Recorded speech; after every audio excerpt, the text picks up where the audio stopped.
A little silicon makes the batteries work better. Computer models make solar cells thinner. And a snowboard with solar power? What? All on this week's Green Tech Weekly!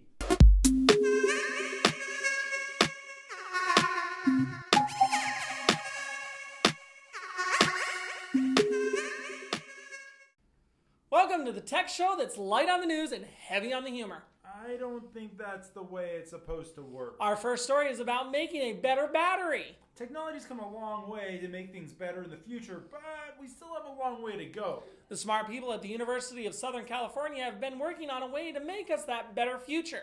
They have developed a new lithium-ion battery that can hold 3 times the amount that they hold today.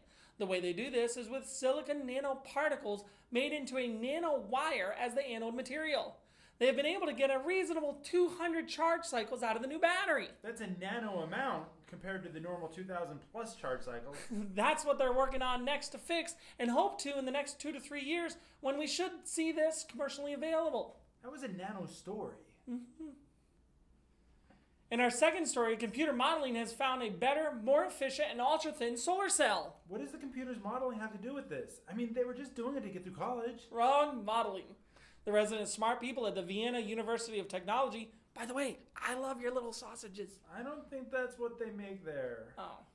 This new concept replaces the usual photoelectric effect of absorb a photon and give an electron with the electrons being recombined and then stacked. This also results in a really thin cell and a whole bunch of other benefits that you can check out at the link below. No word on when we will see them in the market though. In our last story, let's talk about snowboarding and solar power. I love this idea. The resident awesome team over at Every Third Thursday decided to add solar to a snowboard to charge their gear while they're on the slopes. Using thin film solar on top of the board with a small battery and inverter, they actually see the charger working while they're snowboarding. This is so awesome. They don't go into the specs of the solar panel or the battery size, but who cares? This is a snowboard with solar cells on the top of the board. Freaking awesome! There are just 2 things wrong with it. What could possibly be wrong with this? They don't make this board for sale. Aww. And I have no idea how to snowboard. I know how to face plant. But you can see them shred on this board with the link below. Thanks for watching another show. Follow us on Facebook and Twitter. Head over to our Zazzle store to pick up a shirt and help us out. And as always, remember to rethink it green. Rethink it green? You're right. We should rethink it white because it's snowboarding season. Let's go learn how to face plant. I can already do that. I need to learn. So you know how cross-country skis are different than, downslope skis? They're longer. Cross-country skis are longer. Yeah. So everything's different. So there's hills. Where I'm from, there's hills and mountains. And in upstate New York. Describe these hills and mountains. They're nothing I've never like heard of hills and mountains before. So one of the high school classes was cross-country skiing.